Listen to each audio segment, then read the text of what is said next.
Assalamualaikum warahmatullahi wabarakatuh. Waalaikumsalam warahmatullahi. Alhamdulillahi rabbil alamin.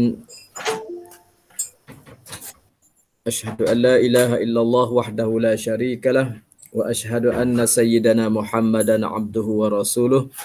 Allahumma salli ala sayyidina Muhammadin wa ala alihi wa sahbihi ajma'in, amma ba'd. Kita sambung pada hadis yang ke-13 bagi orang yang guna kitab Al-Marbawi, muka surat 97. Sebenarnya kalau nak suruh snack kan pakai Al-Marbawi lah, muka hamba baca, hamba pakai kitab Al-Marbawi. Kalau Rumi berapa, Prof? Muka berapa? 111. 111 deh.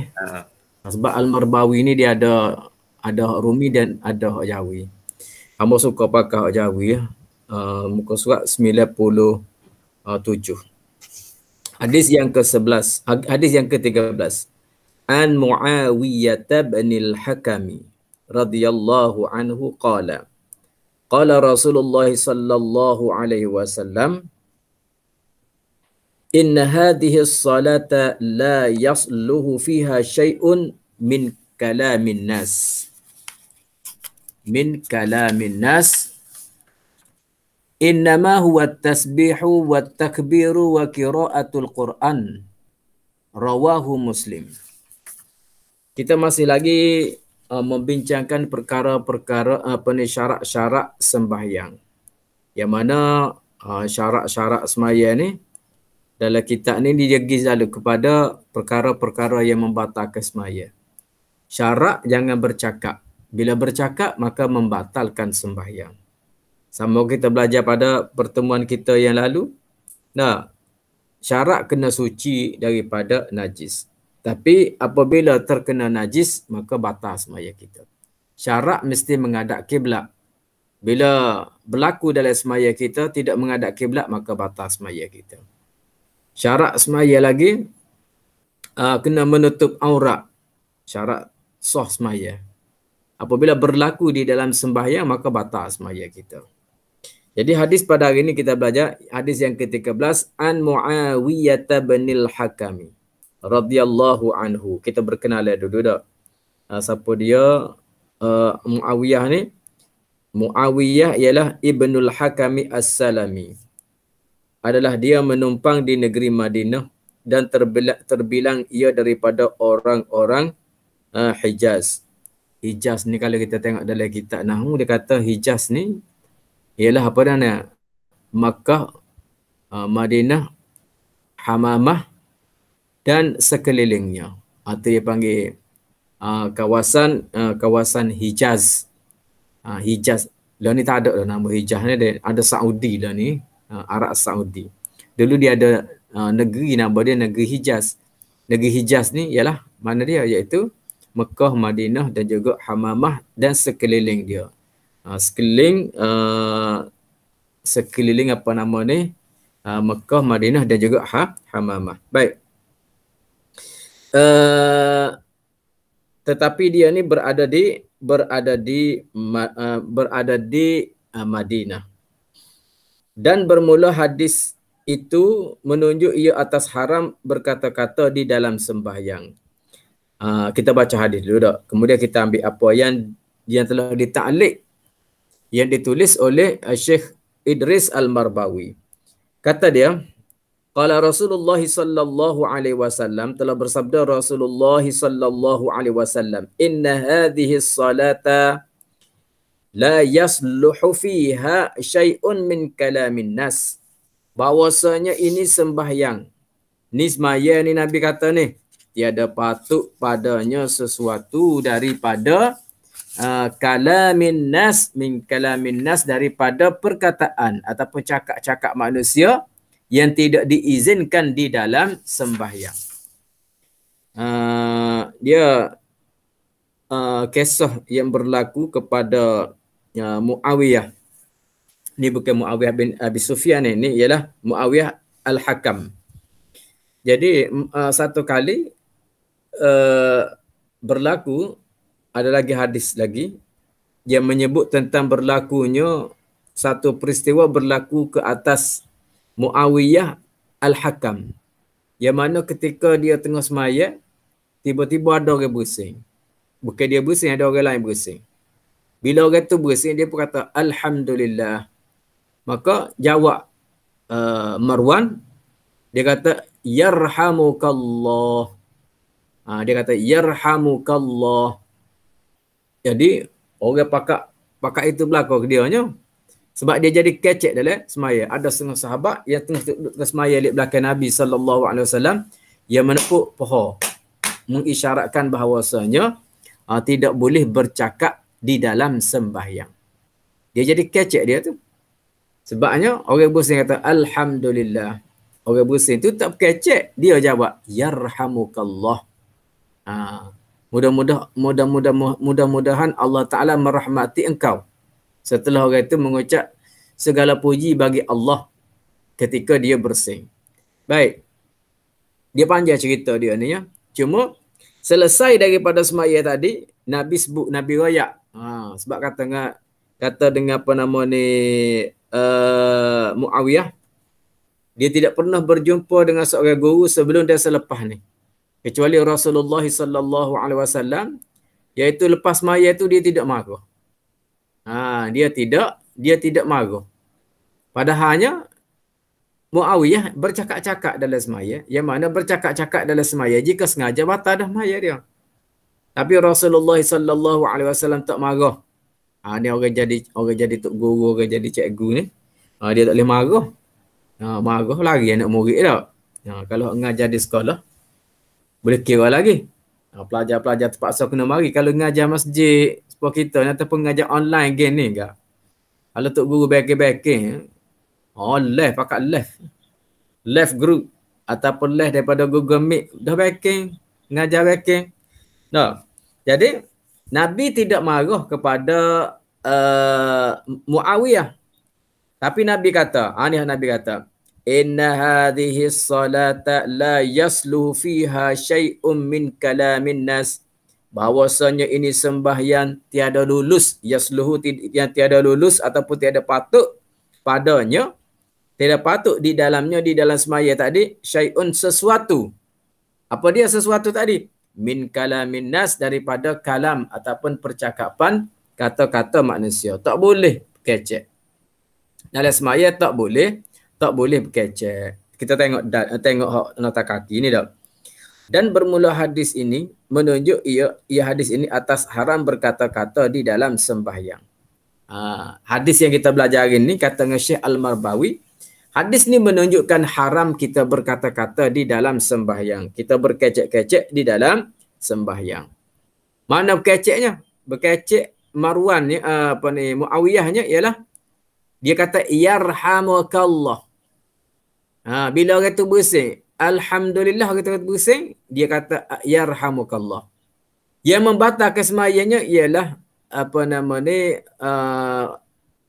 Muawiyah. Sebab dia bercakap dengan perkataan yang orang panggil percakapan khitab. Khitab ni percakapan, kita menggunakan bahasa hadap cakap, khitab. Khitab ni kecek. Kita beradak seolah-olah kita kecek. Mana? Yarhamukallah. Mudah-mudahan Allah Ta'ala merahmati akan dikau.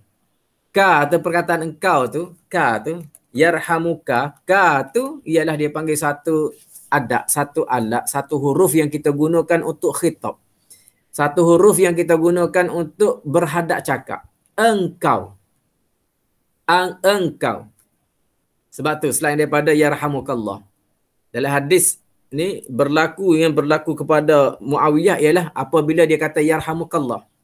Kalau kita belajar dari kitab fiqh, apa hukum kita jawab orang yang memberi salam? Orang mari rumah kita, dia kata Assalamualaikum. Maka kita jawab Waalaikumsalam ataupun Waalaikumsalam. Maka jawapan kita alaikum, kum ko, ka ko, dia panggil ini adalah dia panggil alat yang kita gunakan, perkataan yang kita gunakan berhadap cakap. Assalamualaikum. Salam sejahtera ataupun selamat sejahtera lah ke atas engkau. Ka tu engkau. Kum tu engkau. ramah.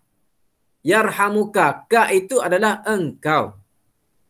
Sebab tu dalam kitab fiqh dia sebut berbeza seorang yang jawab wa alaihi salam. Wa alaihi salam.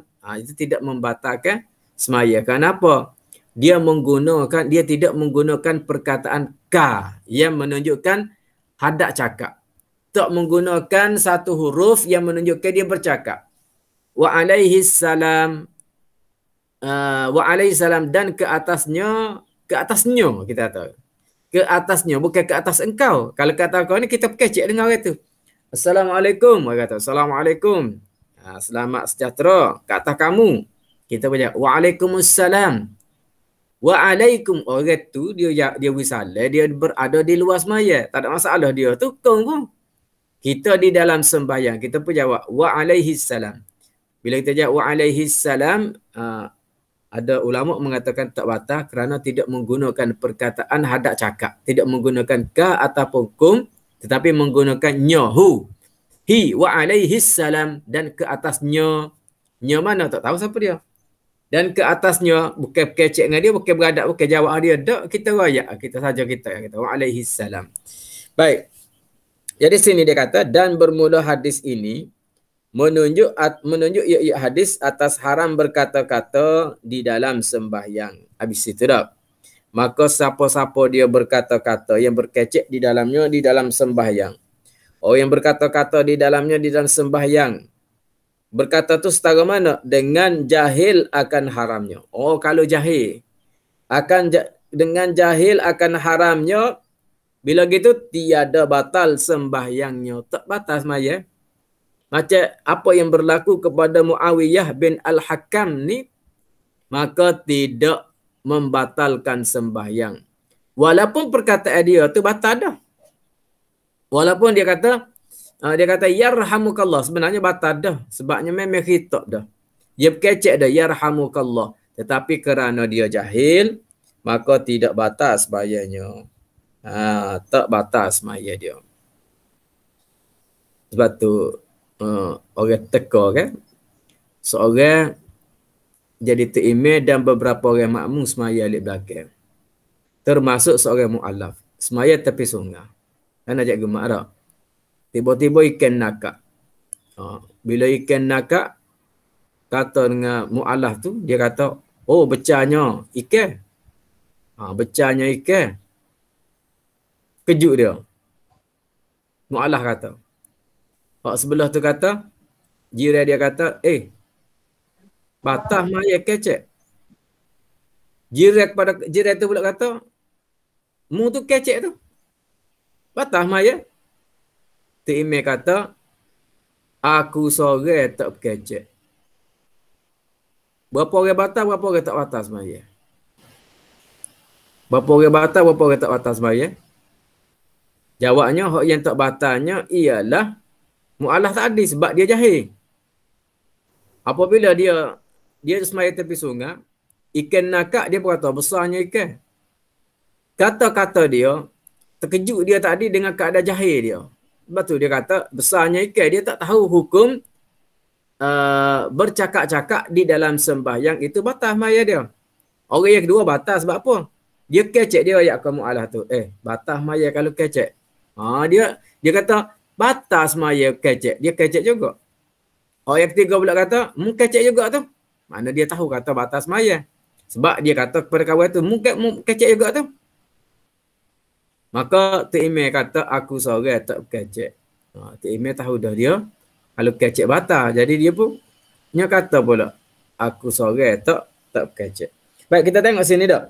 Dan telah mengharuskan dia oleh satu jemaah. Yang ini ulama' mengharuskan berkata-kata di dalam sembahyang itu kerana maslahah sembahyang. Boleh kecek tapi kerana ada maslahah. Ada kepentingan bak semaya. Mana dia? Seperti menunjukkan kiblat bagi seumpama orang yang buta. Dia ada tengah semaya, tiba-tiba ada orang buta mari semaya. Naik atas masjid, jak depan, nya semaya ngadak alik naik. Dia ada semaya ngadak alik jatuh. Bila saudara dia tadi, orang buta tadi menghadap alih naik, dia tengok orang buta tu semaya. Dia boleh royak. Salah kiblat tu. Salah kiblat tu. Paling 180 darjah. Dia royak kepada orang buta tadi. Batal ke tak semaya dia? Tak batal semaya dia. Walaupun berkecek. Kenapa? Kerana dia berkecek tu ada maslahah. Maslahah semaya. Iaitu dia nak membetulkan orang yang buta tadi daripada sembahyang yang salah. Bolehlah kita tak? Seperti dia kata, bagi mengharuskan, menunjukkan bagi kiblat seumpama orang yang buta. Sebagaimana harus demikian itu pada perbuatan yang sedikit mana? Seperti melangkah kerana menyamakan saf dan membunuh kala. Jadi kita semaya, kita bergerak.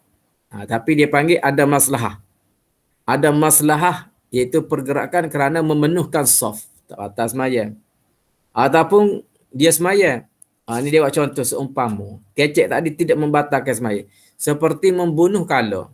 Dia duduk semaya, depan dia ni ada kala. Dia pun bunuh kala dulu.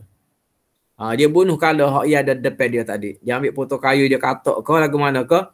Bergerak, ada pergerakan. Tapi pergerakan ini pergerakan yang sedikit. Tetapi ada maslahah. Kerana apa? Kerana menyelamatkan. Menyelamatkan daripada diri dia disengat oleh kala. Menyelamatkan saf tadi daripada jadi terbuka. Ataupun kita tengok orang budak ataupun orang buta kena lintas jalan, kita semai tepi jalan, kita royak nak menyelamatkan dia. Menyelamatkan dia daripada ditepuh oleh kereta. Tadi orang buta yang semaya salah. Boleh juga kita royak. Maka tidak batal. Tidak batal percakapan kita tadi. Walaupun Nabi kata inna hadhihi salata la yasluhu fiha syai'un min kalamin nas. Ini semaya tidak patut padanya sesuatu daripada perkataan manusia. Tetapi kalau perkataan manusia itu perkataan yang sedikit ataupun perkataan yang mana perkataan itu perkataan yang boleh ada maslahah dia, maka boleh kita boleh kita berkecek. Baik.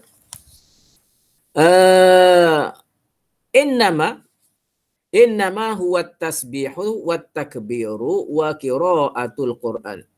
Hanya sahaja cakap yang diizinkan di dalam sembahyang itu ialah tasbih. Sebab tu depan ni kita akan jumpa. Kita nak tegur orang semaya pun kena tegur dengan tasbih. Subhanallah. Kita subhanallah, tasbih. Wa takbir, dia kata takbir. Allahu akbar. Dalam semaya kita itu saja ucapan subhanallah, subhana rabbiyal azim, subhana rabbiyal ala. Tasbih yang adanya. Kemudian takbir, Allahu akbar. Allah, takbir intiqalah, pergerakan kita. Atau boleh kita berkecek. Wa qiraatul Quran, dan membaca Al-Quran. Kita baca Al-Quran di dalam semaya, Fatihah, ayat lazim. Itulah, itu yang dibenarkan. Dan juga sini Syekh Al-Marbawi bab qiraatul Quran ni dia tambah lagi, dan doa-doa. Misal kita baca doa Allahumma ghfirli ma qaddamtu wa ma akhartu wa ma asrartu. Walaupun kita kata bukan Quran, tetapi kita boleh baca di dalam sembahyang doa-doa dan seumpamanya. Rabbi ghfirli warhamni wajburni warzuqni wahdini wa'afini wa'fu anni. Itu dia panggil doa-doa dak.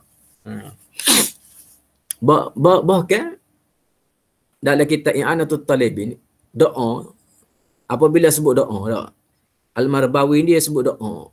Doa kita boleh minta di dalam sembahyang sesuatu yang harus. Dalam apa ni, I'anatul Talibin tu dia kata kita boleh berdoa untuk mendapatkan isteri yang soleh lagi comel. Boleh. Misal kata kita berdoa lepas pada baca tahiyat tu, lepas Allahumma ghfirli ma qaddamtu wa ma akhartu wa ma asrartu wa ma alantu wa ma anta alamu bihi minni antal muqaddim wa antal muakhir la ilaha illa anta subhanaka inni kuntu minadh dhalimin. Itu ada doa tu. Nah, dalam kita ada, hak tak ada. Hak tak ada pula kita berdoa pula. Allahumma rzuqna, Allahumma rzuqni zaujatan salihatan wa jamilatan. Boleh. Dalam i'anatul talibin. Dia kata kita boleh berdoa. Doa lagu mana? Allahumma rzuqni, ya Allah ya Tuhanku, rezekikanlah akan daku zaujatan, mendapat isteri salihatan, yang juruh soleh, wa jamilatan. Dan juga dia tu berjuruh serta comel. Boleh kita minta. Padahal doa tu tak ada mana muka kita nak berkahwin. Contoh kita nak berkahwin, maka kita boleh berdoa, Allahumma rzuqni zaujatan salihatan wa jamilatan. Ada panjang lagi tu dalam apa nama ni, dalam i'anatul talibin. Sifat-sifat isteri yang kita nak tadi. Salihatan satu dah. Salihatan. Dia ni seorang isteri yang saleh. Wa jamilatan, dia ni comel. Wa kabiratan, kita nak besar. Kita nak bini kita tu jenis besar. Boleh? Boleh berdoa di dalam sembahyang kita, tidak membatalkan sembahyang. Boleh rujuk dalam kitab i'anatul talibin yang menyebut doa-doa yang mana doa yang orang panggil doa tadi untuk kebaikan kita. Nah, kita nak isteri kita isteri yang soleh, isteri apa nama ni yang comel. Kita nak isteri, bila kita kata kita minat pasal yang besar, kita sebut wakabiratan. Maka dibenarkan, tidak batal semaya kita, kerana ia termasuk di dalam doa. Di dalam doa. Ustaz, tanya sekejap Ustaz. Ya. Tanya sekejap. Ya. Ustaz, doa tu kena doa ke bahasa Arab lah. Bahasa Arab. Ya. Kalau bahasa bahasa Melayu, kita kena ni je lah. Gana Mama Long. Kalau ikut bahasa Melayu, kita kena niat je lah. Kalau bahasa Melayu kena dalam hati lah. Dalam hati. Kalau waktu tu bahasa Arab tu, sebab bahasa yang kita guna dalam semaya ni, daripada Fatihah, Tahiyat, zikir-zikir semuanya di dalam bahasa Arab. Kalau kita nak Melayu, kita minta dalam hati lah. Saya nak tanya satu lagi. Ada seorang ustazah dia bagi tahu, kalau kita nak doa tu ikut bahasa Melayu, dia kata lidah kita tu kena duduk tetap di lelangit atas. Betul ke ustaz gitu? Gimana? Maksudnya kalau kita doa ikut bahasa Melayu, tidak bahasa Arab, dia kata lidah kita tu kena tetap duduk di lelangit atas. Maksudnya kita macam tidak berkata-kata lah. Dia bagi tahu gitu. Betul ke? Lidah kita. Maksudnya kita tu, mulut kita tu, lidah kita tu duduk di lelangit atas, di lelangit lah. Dia kata gitu. Sebab kalau lidah kita tu duduk tidak di lelangit tu, dia bagi tahu, dia kata macam kita berkata-kata, dia kata gitu. Ya gini, yang berkata-kata ni ialah apabila keluar yang membatalkan semaya kita. Kalau perkataan itu bukan perkataan yang bahasa Arab yang dipanggil bahasa yang takluk dengan Al-Quran, bahasa yang tidak takluk dengan Al-Quran, maka dia tidak boleh keluar, dia membentuk satu huruf, tak boleh. Satu huruf yang memberi faham ataupun dua huruf yang tidak memberi faham. Dia keluar aja, asal keluar. Dia bukan masalah lidah tidak lidah, masalah keluar huruf. Kalau kita sebut tu jadi, misal kata tak, dalam kitab Muniyatul Musalli, kita kecek benda yang tidak bersangkutan dengan bab semaya. Saja-saja kita kecek. Bahasa Arab, bukan bahasa Melayu ni, bahasa Arab, tapi memberi faham. Kita kata ti tu tak boleh. Ti sebutir tu dia ada makna dalam bahasa Arab. Ti ada makna dia, iaitu dengan makna mana? Kif kita tahu, berhenti, stop. Ataupun bahasa Melayu kita katakan keng ada makna dia keng. Tak boleh apabila keluar suara membentuk satu huruf yang memberi faham. Satu huruf memberi faham. Ki, satu huruf tu. Satu huruf, qaf berbaris bawah. Ain yang berbaris bawah. Sebab ki dengan i ni walaupun satu huruf saja baris bawah, ki ataupun ianya ada makna di dalam bahasa Arab. Bahasa kita pun lah gitu juga bahasa kita. Kalau gapo perkataan yang satu huruf yang memberi faham. King tak? King sehuruf ke dua huruf? King. Dua dah tak? Jadi king ni kah ngo, kah bagi bawah ngo, king. Dua. Batal dah. Ki pun tak boleh dah kalau king. King ada makna. Kita tahu. Ni dua huruf ke sehuruf bahasa Melayu kita. Tu ada makna dengan makna tahan. Sabar. Itu perkataan yang tidak ada kena-mengena dengan semaya, kita kecek tubik yang perkataan ada makna, maka batas semaya kita. Jadi maklum, yang batas semaya ni ialah apabila keluar suara kita tadi membentuk satu huruf yang memberi faham ataupun dua huruf paling kurang, dua huruf yang tidak memberi faham. Kita kata kita suka kiki. Berapa dah tu? Kiki, hi, ha. Tu banyak dah tu. Ha. Berapa dah? Ha. 4 huruf dah tu. Ha. Kita kata kita suka. Ha. Ho alif. Ha. Batas semaya kita. Gitu dah. Tapi betul dah lah dia royak tadi yang tersebut. Ya. Jadi masa doa tu Ustaz kata di akhir tahiyat akhir tu, kalau kok bahasa Arab tu bolehlah kita berdoa misalnya isteri yang soleh, comel, kaya. Boleh. Dia panggil doa untuk akhirat dan juga untuk dunia, untuk masalah kita lah. Misal kita kata memang kita di antara dia kata dia doa yang boleh kita minta itu sesuatu yang barang untuk akhirat. Misalnya kita kata Rabbana atina fid dunya hasanatan wa fil akhirati hasanatan, boleh kata. Itu dunia dan juga akhirat. Boleh juga kita minta untuk walaupun untuk nampak zahir itu dunia saja. Tapi dunia pun misal kita kata tadi doa tadi, kita minta supaya mendapat isteri yang soleh, isteri yang comel. Sebenarnya nampak dunia tapi sebenarnya dia nak pergi ke akhirat juga. Sebab kalau kita boleh isteri yang soleh, maka rumah tangga kita pun akan jadi aman. Kalau kita boleh isteri yang tak soleh, isteri yang talihah, isteri yang sebaliknya, rumah tangga kita pun tak aman. Nak mengaji pun tak boleh. Dia kata duk dengar orang mengajar semua. Tu kalau jenis isteri yang tidak talih kan. Lagu tu lah. Orang pergi patah belakang lah ni kita duk cakap gogemik lagi. Orang duk makan angin, patah nusuk. Orang pergi duk patah PCB. Berjujuk orang pergi. Pakak pergi patah musim lah ni. Dia cakap duk gogemik, duk ngaji Quran, duk ngaji kitab. Tu apabila mendapat isteri yang talih, yang talihah, yang bukan salih. Dia sikit yang beza. Hak juruh ni salihah. Hak tak juruh talihah. Boboh huruf ganti tempat sa' tu pergi boboh tukar sebutir tu jadi talih. Talih ni balik dah. Apa nama ni, lawan bagi lagi salih.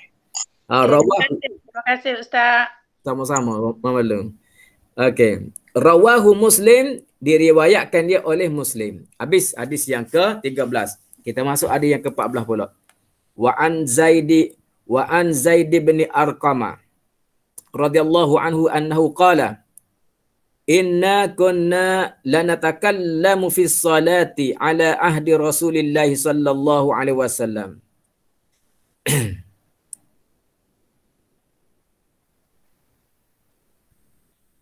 Takallama ahaduna sahibahu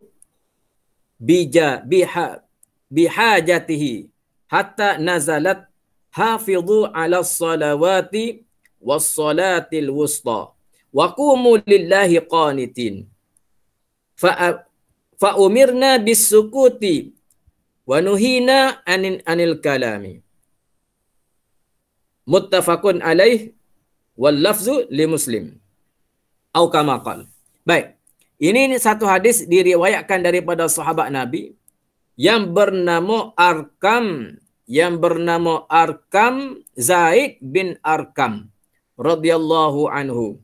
Berkata Zaid bin Arkam, inna kunna, lanatakallamu fi salati ala ahdi Rasulillah sallallahu alaihi wasallam.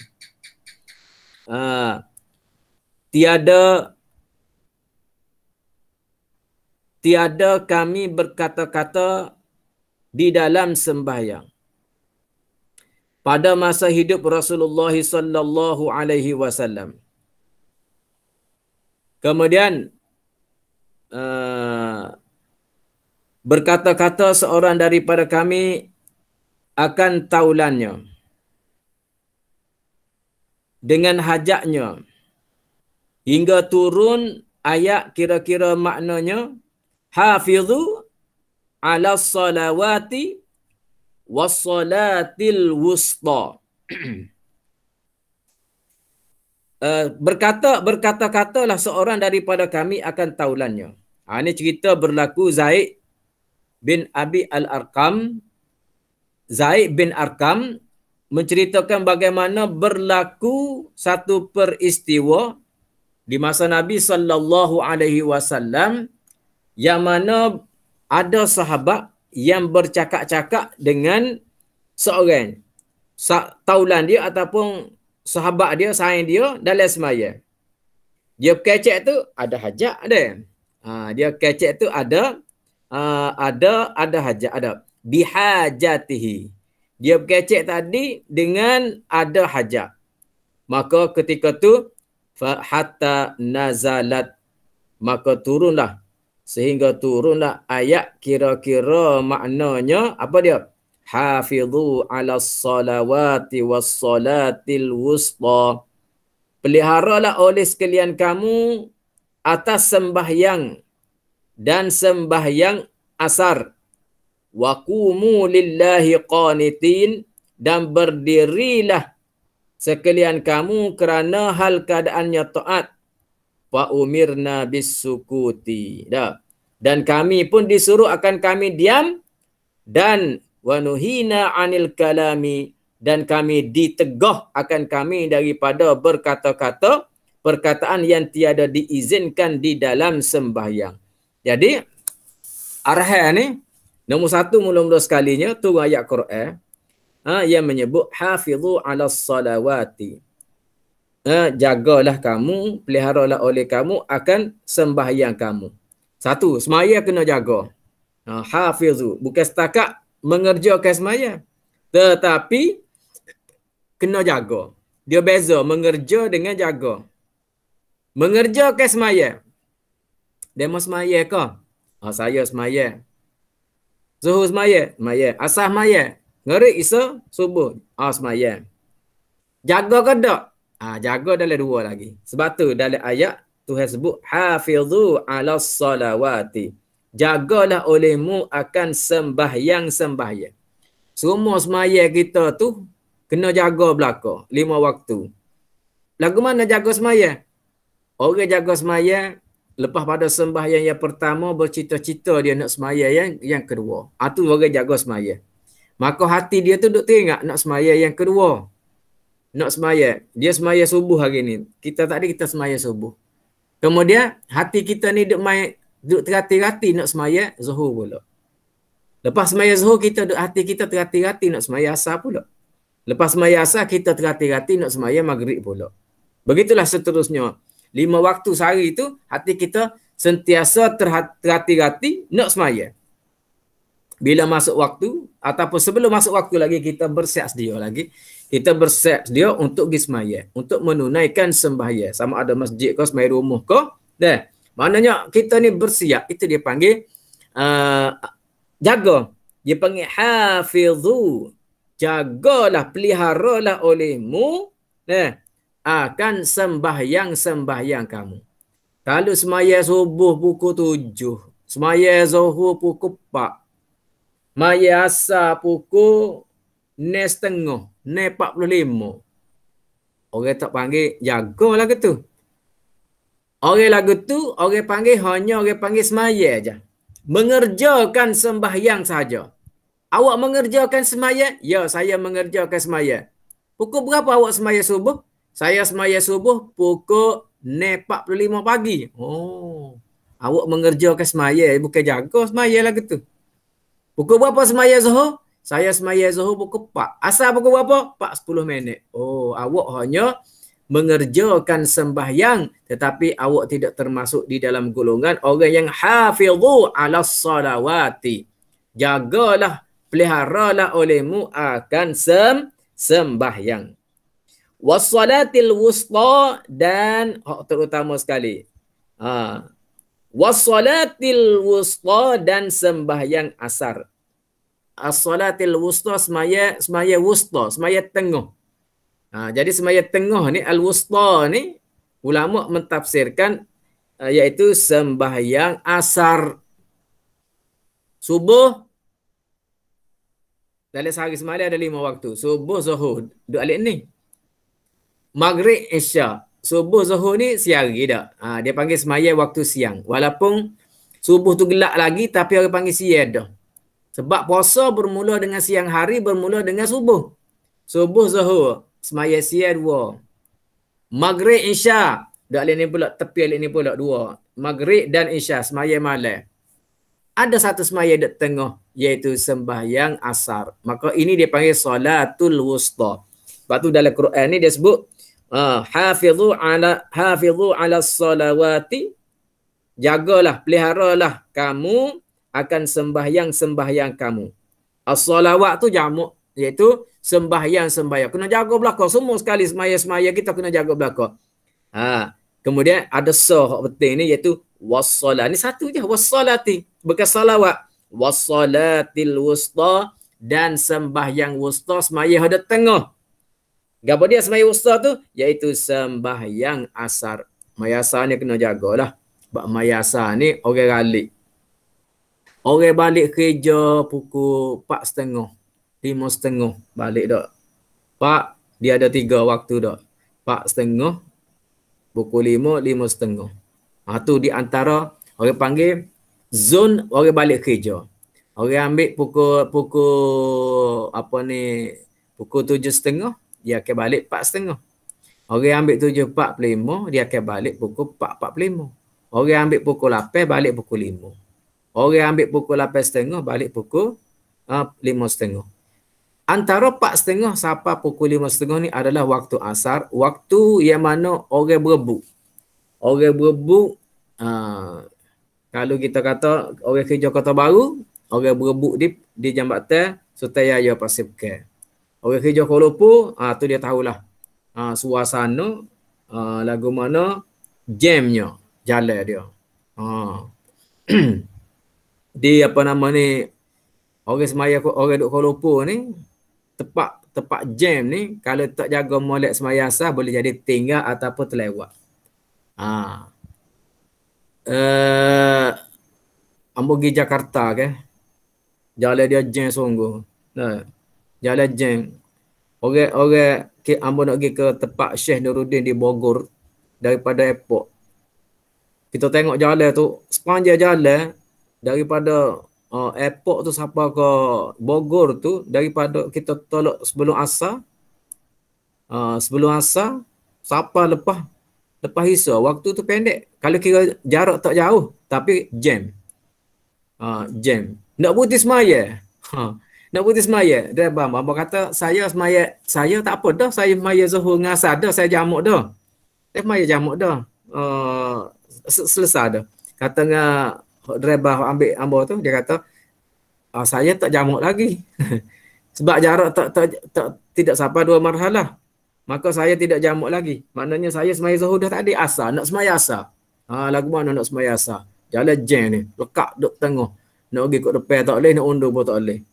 Nak ayatnya jam yang berlaku.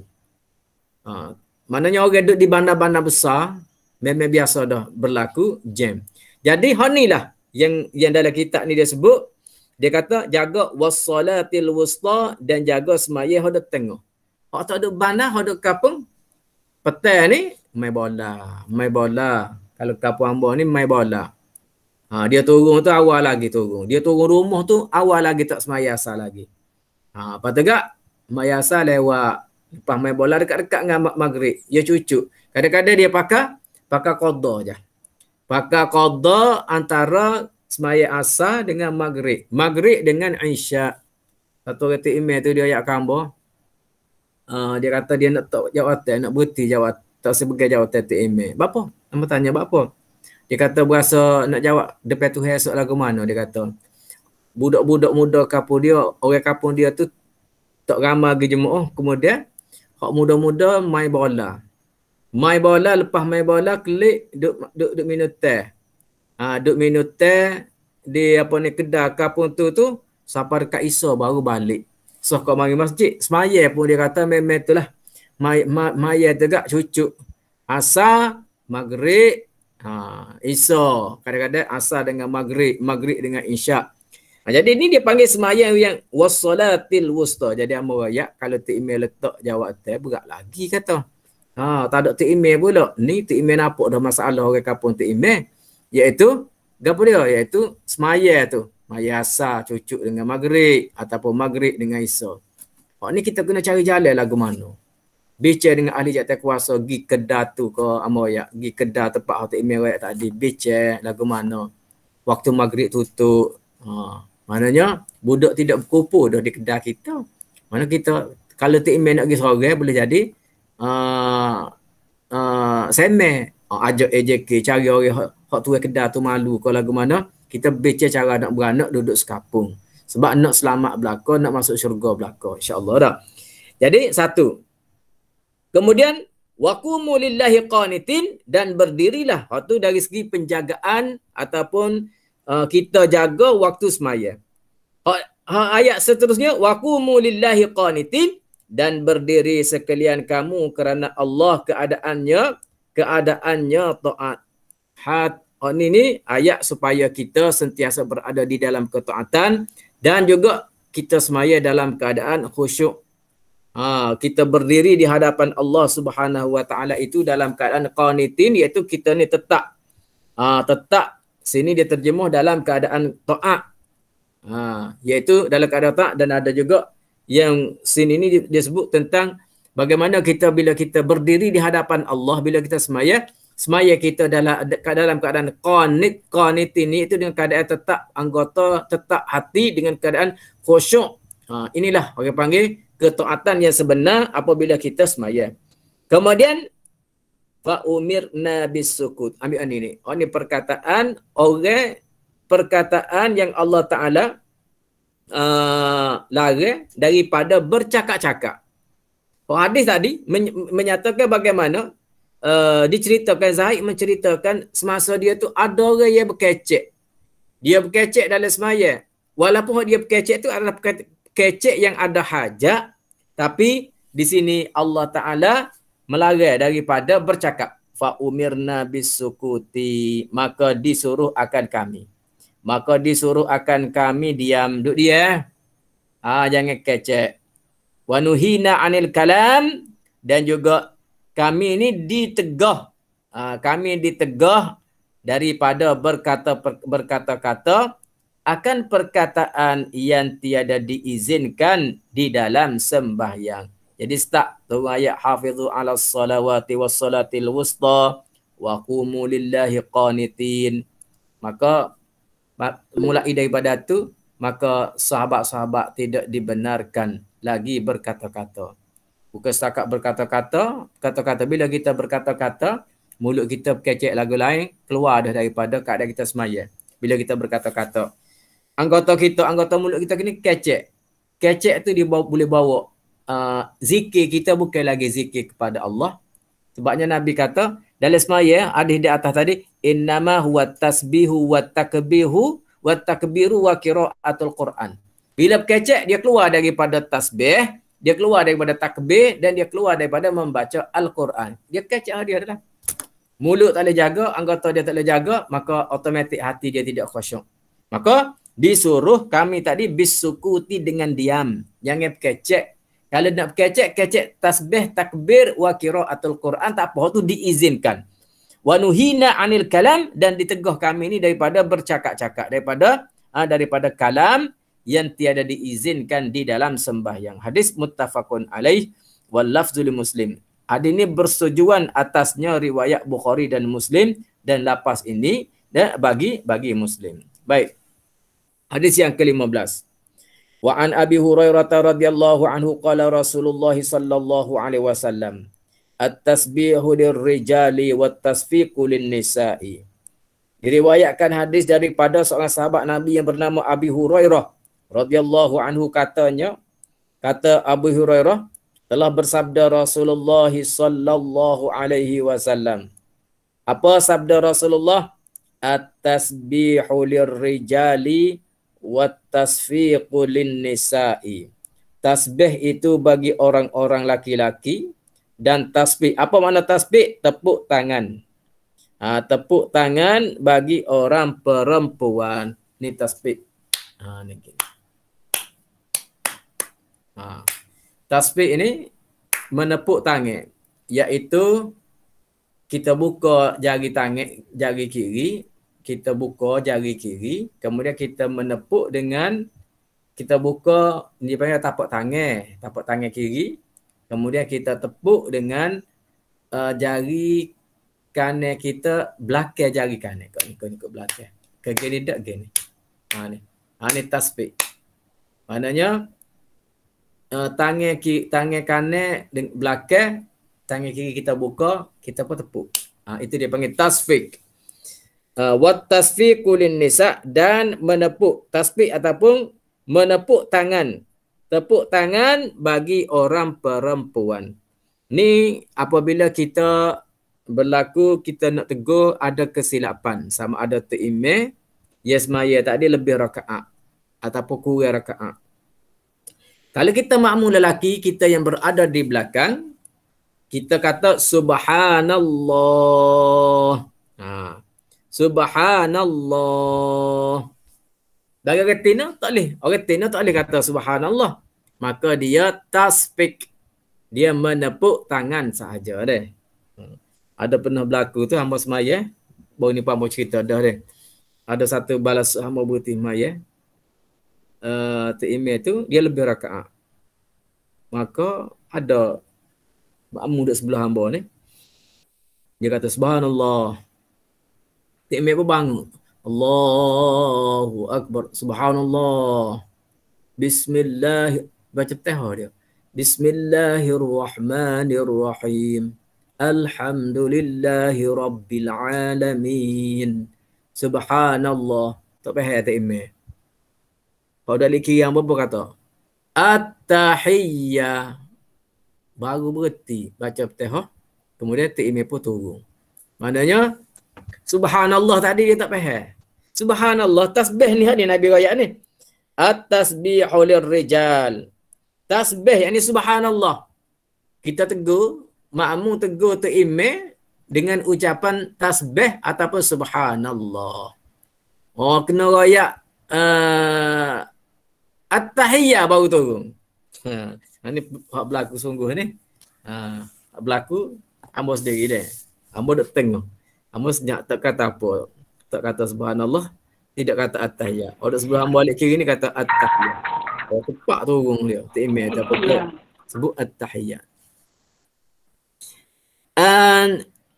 Sama juga muttafaqun alaih, zada muslimun fi salati. Bersetujuan atasnya riwayat Bukhari dan Muslim. Hadis ni mana hadis yang muwafakat, bersetuju dua-dua, Muslim dan juga Bukhari. Dan zada muslimun telah menambah oleh Muslim. Di dalam Muslimnya fi salah, yakni di dalam sembahyang. Apa? At-tasbihu lirrijal wat tasfiqu lin-nisa'i fi salah. Dalam lafaz Muslim dia tambah fi salah. Dalam Bukhari pakai at-tasbihu lirrijal wat tasfiqu lin-nisa'. Jadi kita fahamlah. Inilah ucapan. Inilah cara kita menegur ketika di dalam sembahyang. Baik. Hadis yang ke-16. Wa an Mutarrif ibn Abdullah ibn Syekhairi. An abihi. Daripada riwayat daripada seorang tabi'i namanya Mutarrif bin Abdullah bin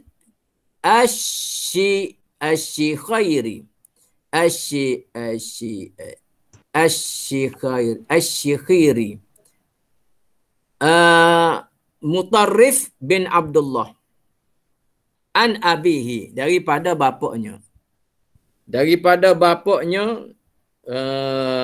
Dia sebut situ. Bagaimana? Mutarrif bin Abdullah.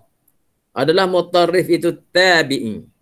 Dan bapaknya yang bernama Abdullah itu sahabat Nabi. Dan ia masuk di dalam orang-orang yang diutuskan kepada Nabi sallallahu alaihi wasallam di dalam Bani Amir. Terbilang ia di dalam orang-orang Basrah. Meninggal dunia pada tahun 95 Hijriah. Jadi Mutarrif ni, dia ni bukan sahabat lah. Sebabnya dia sebut sini, Al-Marbawi dia terjemuh lalu. Dan diriwayatkan daripada seorang tabi'i. Namanya Mutarrif bin Abdullah. Jadi Al-Marbawi kata Mutarrif ni dia bukan sahabat. Tetapi dia adalah tabi'i. Cuma ayah dia Abdullah sahaja seorang sahabat. Dia sahabat ni ialah orang yang sempat berjumpa dengan Nabi sallallahu alaihi wasallam. Orang yang tidak sempat jumpa dengan Nabi tapi dia sempat belajar, berjumpa dengan sahabat Nabi, dia panggil tabi'i. Orang yang tidak sempat berjumpa dengan tabi'i, jadi tabi'i ni orang yang tidak sempat jumpa dengan Nabi tapi dia dah jumpa dengan sahabat. Dia berguru dengan sahabat, maka orang panggil tabi'i. Baik. Daripada bapaknya Abdullah yang telah bersahabat dengan Nabi sallallahu alaihi wasallam. Apa kata dia? Berkata ia an abihi, daripada bapaknya Abdullah. Berkata ia bapak je. Bapak Mutarrif tadi ni Abdullah kata, ra'aitu. Pasal dia dah jumpa dengan Nabi. Abdullah ni dia dah jumpa dengan Nabi sallallahu alaihi wasallam. Ra'aitu Rasulullah sallallahu alaihi wasallam yusalli wa fi sadrihi aziru ka aziri mirjali minal bukai, akhrajahu al-khamsatu illa Ibnu Majah wa sahhahu Ibnu Hibban. Daripada bapak dia tadi, Abdullah tadi, Mutarrif ceritanya, kata Abdullah, dia kata ra'aitu Rasulullah sallallahu alaihi wasallam yusalli. Aku lihat akan Rasulullah sallallahu alaihi wasallam yusalli, sembahyang ia. Dia sembahyang. Wa fi sadrihi aziru, dan di dalam dadanya bunyi menggelegak. Menggelegak seperti menggelegak periuk.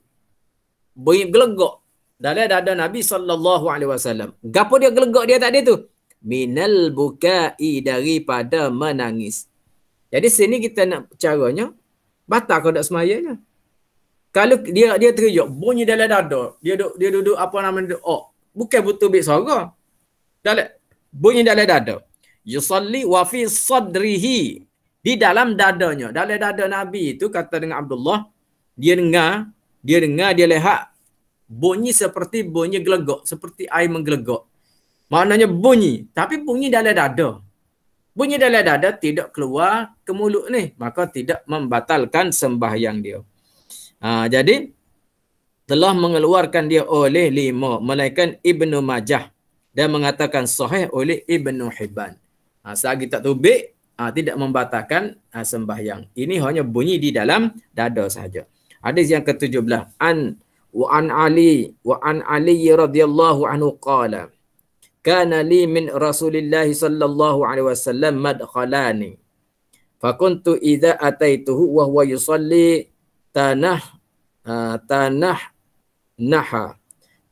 nahali, rawahu an-Nasa'i wa Ibnu Majah. Ini satu hadis yang diriwayatkan daripada Ali. Daripada Ali sallallahu alaihi wasallam, Ali radhiyallahu anhu atau karramallahu wajhah.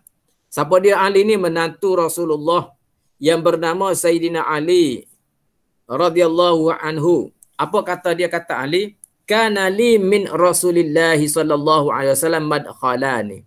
adalah bagiku daripada Rasulullah sallallahu alaihi wasallam 2 waktu aku masuk atasnya. Ada 2 masa Ali boleh jumpa dengan Rasulullah sallallahu alaihi wasallam dalam bilik Nabi tak tidak. Kita boleh bayanglah ke mana keadaan Madinah Rasulullah ada apa nama ni tempat dia. Ali ni dibenarkan masuk untuk berjumpa dengan Rasulullah dalam sehari itu 2 kali. Madkhalani, yakni 2 kali masa aku masuk jumpa dengan Nabi sallallahu alaihi wasallam. Fa kuntu dan adalah aku, maka adalah aku idza ataituhu, apabila aku masuk jumpa dengan dia, wa huwa yusalli, dan dia padahal Nabi tadi yusalli sedang sembahyang. Bila Nabi tengah sembahyang, tanahali, Nabi berdaham ia akan daku. Berdaham ia akan daku. Dalam riwayat lain ada mengatakan bukan tanah, bukan berdaham tapi sabah. Iaitu Nabi bila Ali masuk, Nabi bertasbih. Subhanallah. Tu ada dalam orang lain sebut lagu tu dah.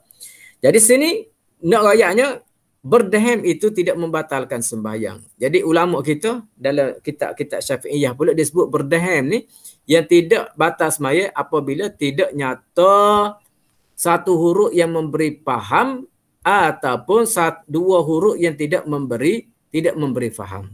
Lagu mana cara Nabi sallallahu alaihi wasallam berdaham tu, dia sebagai satu isyarat saja bahawasanya Nabi ini sedang sembahyang. Kalau riwayat bertasbih tu tu subhanallah. Nabi sebut subhanallah. Ali fahamlah bahawasanya Rasulullah sallallahu alaihi wasallam sedang sembahyang. Maka kata dia rawahun Nasa'i, telah meriwayatkan dia oleh An-Nasa'i wa Ibnu Majah dan juga Ibnu Majah. Seterusnya hadis yang ke-18. Wa ani banu Umar radhiyallahu anhuma qala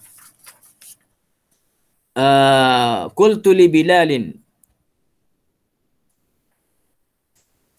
Bilalin kaifa ra'aita an-nabi sallallahu alaihi wasallam yaruddu alaihim hina yusallimuna alaihi wa huwa yusalli qala yaqulu hakadha wa basata kaffahu akhrajahu Abu Dawud wa Tirmizi wa sahhahu. Baik, ini satu riwayat hadis daripada Ibnu Umar dan diriwayatkan daripada seorang sahabat Nabi yang bernama Abdullah bin Umar radhiyallahu anhuma. Apa kata dia?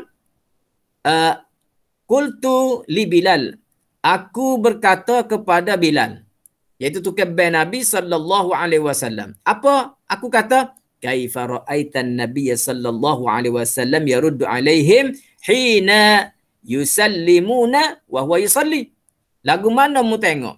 Bagaimana engkau telah lihat Nabi sallallahu alaihi wasallam menjawab salam sahabat-sahabatnya ketika mereka itu memberi salam ke atasnya padahal ia di dalam sembahyang. Ibnu Umar tanya Bilal, lagu mana mu tengok Nabi menjawab salam ketika sahabat-sahabat memberi salam sedangkan ketika tu Nabi sedang sembahyang. Lagu mana? Qala, maka kata Bilal kata lagu mana? Qala, kata Ibnu Umar, yaqulu, berkatalah ia apa nama ni Bilal, hakaza, lagu ni dia kata. Hakaza lagu ni. Maka wabasata kaffuhu. Maka wabasata kaffahu. Jawabnya memperbuat ia Nabi begini. Padahal ia menghamparkan tangannya. Lagu ni lah. Tak adilah. Maka Nabi pun buka tapak tangan tadi. Cara nak jawab. Nabi dengan semaya. Assalamualaikum. Lagu mana cara Nabi jawab? Nabi mengisyaratkan dengan membukakan tangan dia. Padahal ia membuka, yakni menghamparkan tapak tangan. Kita tengok nombor 1 tu dah. Dia kata kan? Wa basata kaffahu, artinya menghampar ia akan tapak tangannya. Maka zahir hadis ini wajib menjawab salam orang yang memberi salam dengan kepalanya ataupun isyaratnya dengan tangan ataupun dengan jari. Kata harus sahaja baginya menjawab, bukannya wajib. Maknanya dia membuka tapak tangan, isyarat ataupun dengan jari ke ikutlah apabila bersalam. Assalamualaikum. Jadi di sini ulama kata zahir daripada hadis ni wajib kena jawab walaupun dengan mengisyaratkan buka tangan. Wa basata kaffahu ni walaupun dengan isyarat membuka tangan pun tak apa dah. Situ dipanggil jawab salam dah. Ini hadis menunjukkan bahawasanya wajib menjawab salam dengan cara mana sekalipun. Sama ada buka tangan ke, sama ada isyarat lagu-lagu mana ke, tak apa. Asalkan ianya menjawab salam. Dan juga ada juga ulama mengatakan harus sahaja baginya menjawab, bukannya wajib, bukan hukum wajib tetapi harus sahaja. Maknanya kalau dia pakai dia gitu pun tak ada jadi masalah lah. Dia saja maka tidak menjadi masalah, tidak membatalkan sembahyang.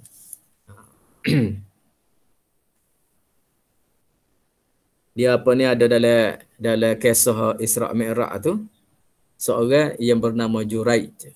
Seorang yang bernama Juraid, mak dia beri salam, dia duduk tengah semaya, Assalamualaikum. Bila mak dia beri salam, dia pun dia mari dalam hati dia, Ummi wa salati. Mak aku ke ataupun semaya aku. Ummi salati. Mak aku semaya aku.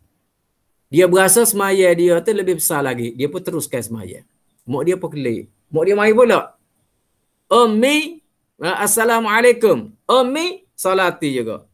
Mak aku ke semaya aku. Sehinggalah 3 kali. 3 kali dia pergi dah. Maka dia tidak membatalkan sembahyang dia. Dalam apa nama ni, dalam kitab Isra' dan Mi'raj tu, dia menceritakan bagaimana Juraid tu akhir sekali dia mendapat fitnah. Fitnah kenapa? Kerana dia tidak menghiraukan sembahyang. Dan disebut tak? Dalam kitab tu dia kata laukana Juraijun faqihan laqata'a salatahu. Jikalau Juraid ni seorang yang faqih, orang pekoh, ahli pekoh sungguh, faham sungguh hukum, laqata'a salatahu, nescaya dia memutuskan sembahyang. Sebab apa? Semaya dia adalah semaya sunat. Dia di tengah semaya sunat, mak dia mari tu menjawab salam, menjawab panggilan mak dia tu adalah wajib. Mak panggil tak? Sedangkan semaya dia tu adalah semaya sunat. Juraid ni seorang abid, orang yang dia buat ibadat sama. Sudah sah semaya, bangun semaya. Sudah sah semaya, bangun semaya. Sudah sah semaya, bangun sama. Maka dia meninggalkan menjawab panggilan mak dia kerana dia mengutamakan semaya dia. Akhir sekali dia terkena fitnah. Satu wanita mengaku anak yang dia kandung itu adalah hasil zina dengan Juraid. Padahal Juraid tidak berzina. Maka akhir sekali budak tu memberi jawapan siapakah ibu, siapakah bapa dia yang sebenar. Dalam kisah Isra' dan Mi'raj, di antara budak-budak yang boleh bercakap ketika kecil. Baik. Nabi menghamparkan wabasata kaffahu. Maka Nabi pun menghamparkan, membuka tangan dia tadi dia. Akhrajahu Abu Dawud wa Tirmizi wa sahhahu. Dan hadis ini telah mengeluarkan dia oleh Abu Dawud dan Tirmizi dan mengatakan hadis sahih akan dia. Baik. Terus kita perhabis hari ini sapalah kepada sutrah. Kita perhabis sapa bab sutrah dia. Hadis ke-19 wa an Abi Qatadah radhiyallahu anhu qala kana Rasulullah sallallahu alaihi wasallam yusalli wa huwa hamilun Umamah bint Zainab. Fa idza sajada dha'aha wa idza qama hamalaha. Muttafaqun alaih, rawahu Muslim. Wa li Muslim wa huwa ya ummun nas fil masjid. Baik.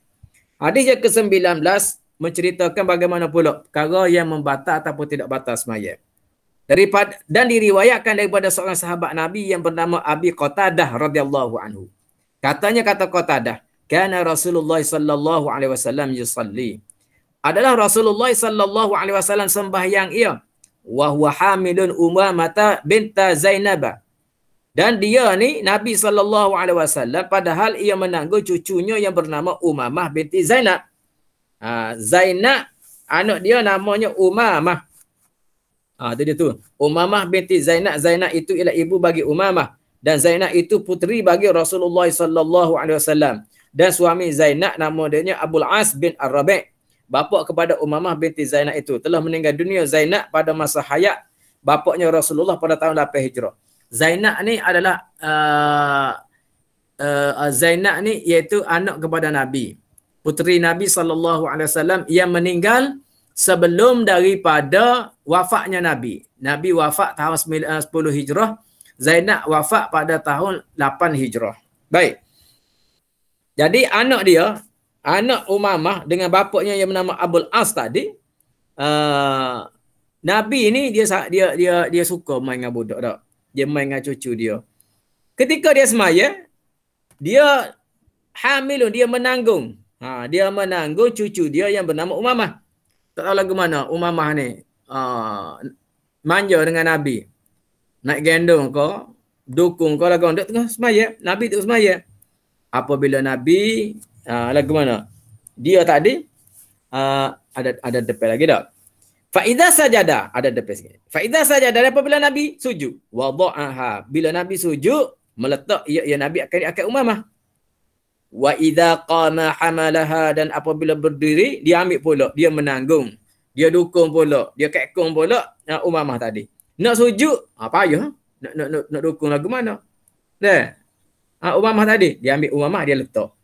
Kemudian selesai apa nama ni, dia sujud, nak bangun pula, bangun caca, maka Nabi pun hamalaha wa idza qama hamalaha. Nah, bila berdiri maka dia pun menanggung pula Umamah tadi.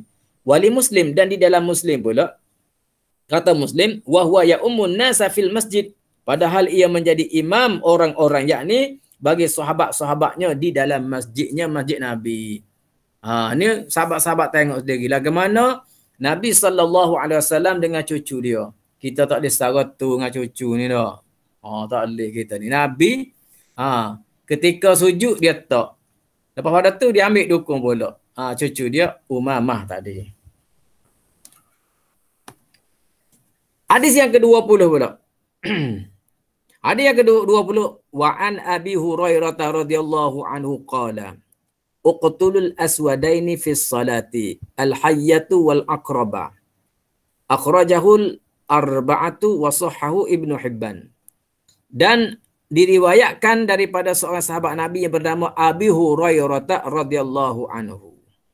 Apa kata dia? Qala Rasulullah sallallahu alaihi wasallam uqtulul aswadaini.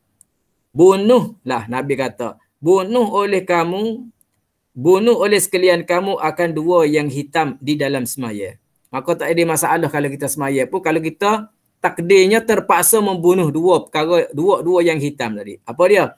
Al-hayyatu wal aqraba, iaitu ular dan kala. Ular hitam, mari kita duduk semaya, boleh kita bunuh. Walaupun ada pergerakan banyak sekalipun, tidak membatalkan semaya kita. Dan juga kala, tadi kala kita belajar dah tadi.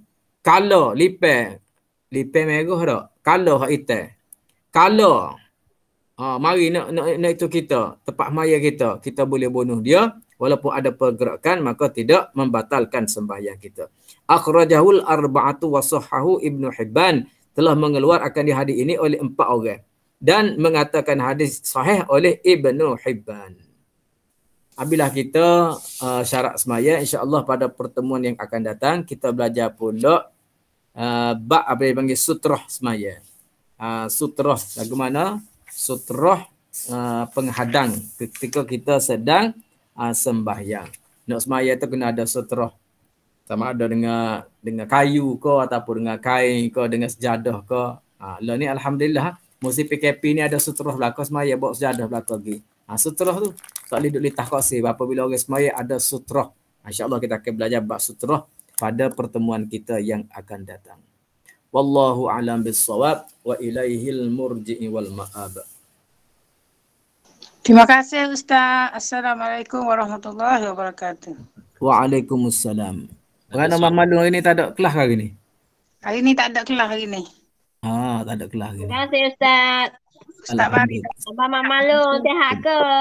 Alhamdulillah sihat walafiat.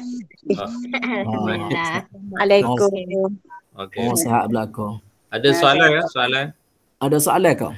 Ada soalan. Ada Ustaz. Assalamualaikum. Ya, waalaikumsalam. Ya. Dengar ada? Dengar. Jadi gini Ustaz. Ya. Dalam bahasa atau email dengan makmum perempuan. Makmum perempuan ke Jumaat ni. Ya. Ada setengah tempat tu dia sebab makmum dengan imam laki-laki ni, laki-laki dah. Imam dengan perempuan ni dia berdinding. Ya, ya. Berdinding sebelah punya belah yang menyebabkan dia tak nampak. Ya, ya. Kalau berlaku masalah apa-apa pada imam, dia memang tak nampak. Jadi masalahnya ialah subhanallah, dia tak tahulah. Imam salah kan betul. Jadi lagu mana hak sebenarnya kedudukan imam dan makmum perempuan tu? Dia kita tengok dalam apa nama ni syarat qudwah, syarat-syarat sah kita ikut tu imam. Jikalau bukan masjid dah. Kalau bukan masjid, maka makmum dengan tu imam tadi, dia mestilah makmum mengetahui pergerakan tu imam. Satu. Yang keduanya, hendaklah di antara makmum dengan tu imam tu dia boleh pergi. Boleh pergi dengan tidak membelakangi kiblat. Hamba ada pergi satu. Bukan satu lah. Hamba jumpa lebih daripada lebih daripada sebutir balasah. Yang mana dia buat tabir tu, dia buat dengan kayu, dia paku semua daripada depan sampai dah ke belakang. Lepas tu hamba kata hamba pergi situ, hamba kata, "Bapa buat gini ni?" Dia kata tak sewi nampak. Ya tak sewi nampak. Tak sewi nampak antara makmum tu imam dengan makmum perempuan. Hamba kata tak boleh. Makmum perempuan dia kena tahu pergerakan. Tahu pergerakan sama ada dengan tengok ataupun dia dengar dah. Pak kata kalau pakai bubuh dinding gini, kalau tu imam tu suara kokoh, tak dengar. Satu, tak apalah kita kata speaker dia lah. Kita bunyi pergerakan tu makmum tahu, tak apa okeylah.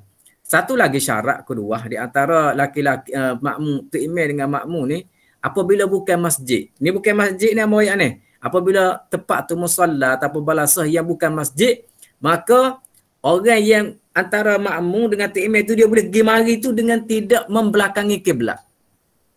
Jadi, kalaulah kita buat tabir dengan kayu tu, kita paku sampai rapat depan. Bila sampai rapat depan, makmum tu dia nak mari ke tu imam, dia mesti membelakangi kiblat. Mesti membelakangi kiblat. Kita tak kira jalan undur lek belakang tu. Nampaknya bila jalan secara normalnya, iaitu dia mesti membelakangi kiblat. Bila membelakangi kiblat ni tak boleh. Dia boleh pergi antara tu imam dengan makmum tadi dengan tidak membelakangi kiblat. Maknanya dia kena ada ruang juga depan tu. Dia tak boleh rapak. Apa nama ni, tabir tu rapak. Rapak tu dengan kayu lah, paku tu tak boleh. Kalau kita kata kalau dia buat sekerak, kemudian dia bubuh kain tabir tu, dia boleh pergi mari kain tabir ni, boleh pergi mari, boleh buka. Boleh lah gitu. Ataupun dia bubuh pitu, ada pitu situ dah. Boleh tarik serang gila depan. Tu tak apalah gitu.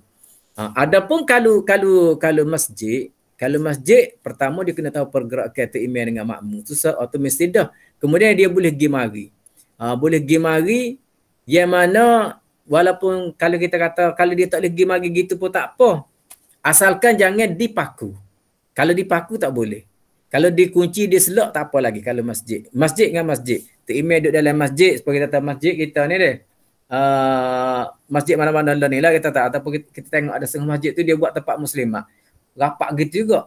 Tetapi tidak dipakunya. Hanya diselok. Selok tak apa. Ada nyelok ke ataupun tabir gitu, tak ada jadi masalah. Lagu mana tu Abah? Okey tu deh. Tapi kalau Masjid Muhammadi lagi teruk Ustaz. Masjid Muhammadi boleh kereta lalu nak celah tu. Boleh kereta lalu. Masjid Muhammadi tu boleh pergi mari tu, boleh pergi tu. Dia tidak membelakangi kiblat. Oh iyalah. Dia tidak membelakangi kiblat. Katalah ahli muslimat tadi ni. Tu dia panggil kalau Masjid Muhammadi antara masjid dengan masjid.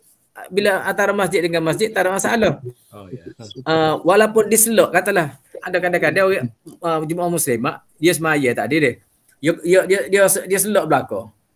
Selok saja, kunci tu selok tu tak apa. Tetapi kalau dipaku. Dipaku. Walaupun antara masjid dengan masjid, Muhammad itu perempuan dengan perempuan tu dipanggil perempuan. Perempuan dengan Tok Imam tu dia panggil antara masjid dengan masjid. Tok Imam duduk dalam masjid, makmum duduk dalam masjid. Tu tak apa. Tapi kalau lah situ tu bukan masjid. Kalau lah kita kata situ tu bukan tempat masjid, kalau dipaku, kalau dikoci ke selok tak boleh pergi mari tu, tak boleh. Dia mestilah boleh pergi mari antara laki-laki dan perempuan dengan tidak membelakangi kiblat. Gitu. Ustaz, sambung sikit lagi dah. Boleh? Ya, boleh. Sikit lagi Ustaz. Boleh? Dia dari sudut Ustaz bagi syarat tu okey dah. Boleh dah. Cuma apabila Tok Imam tu melakukan kesilapan. Kesilapan jadi perempuan tu tak boleh tegur lah. Sebab jauh. Dan subhanallah ke tak boleh tegur tu. Muhammad dia tak dia tak tahu. Muhammad dia tak dengar. Bukan setakat itu kalau salah api mampu tak tahu kat mana dah kalau Muhammad dia. Memang. Keluar daripada imam dah. Muslimat keluar daripada imam dah. Memang. Sebab tu lah di Muhammadi tu kalau berlaku tak ada api ke ataupun memang rosak speaker ke dek masa duk Muhammadi dulu, kita akan suruh Tok Bila gilaung di apa nama ni koridor tu, royak kaum muslimat supaya naik semaya di bangunan tengah sekali dengan tu. Sebabnya memang kalau tak ada api, dia tak dengar speaker dan CCTV kita pun memang tu tak nampak belakang. Kucah baga dah. Tidak kucah malu. Tak kucah tapi lagi itulah. Cuma tak kucah warna. Ya. Amo kalau dulu amo royak, amo suruh kalau tidak amo royak ke Tok Bila pergi duduk muka pintu.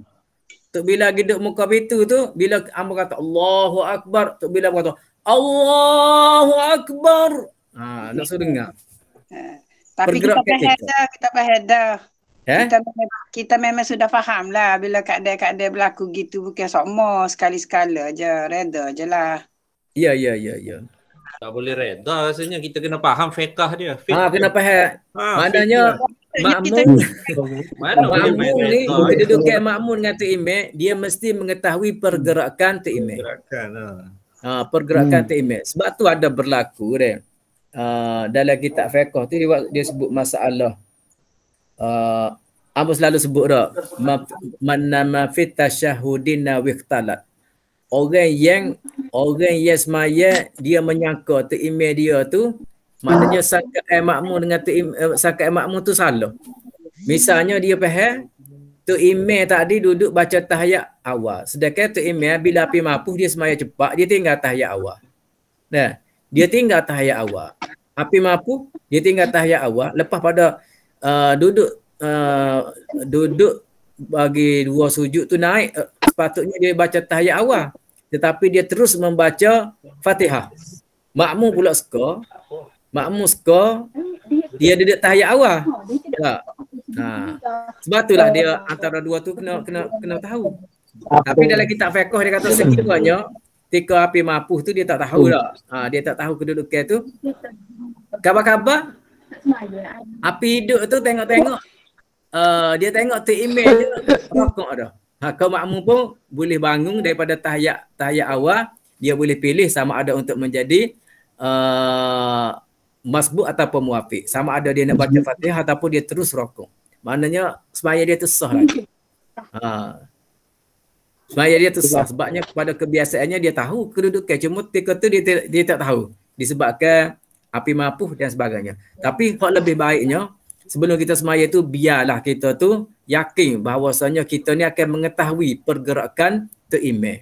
Sebab dia masjid ni dia panjang, dia boleh apa nama ni berjemaah, syarat berjemaah dia boleh turut. Panjang. Masjid kalau masjid luar tu duduk mana pun dia boleh menjadi makmum kepada Tok Imam tadi. Cuma kalau tempat yang bukan masjid tu jadi masalahnya. Tempat bukan masjid tu menyebabkan boleh jadi orang panggil terbatalnya syarat apa ni tak cukup syarat kedua tadi, iaitu mengetahui pergerakan Tok Imam dengan makmum tadi.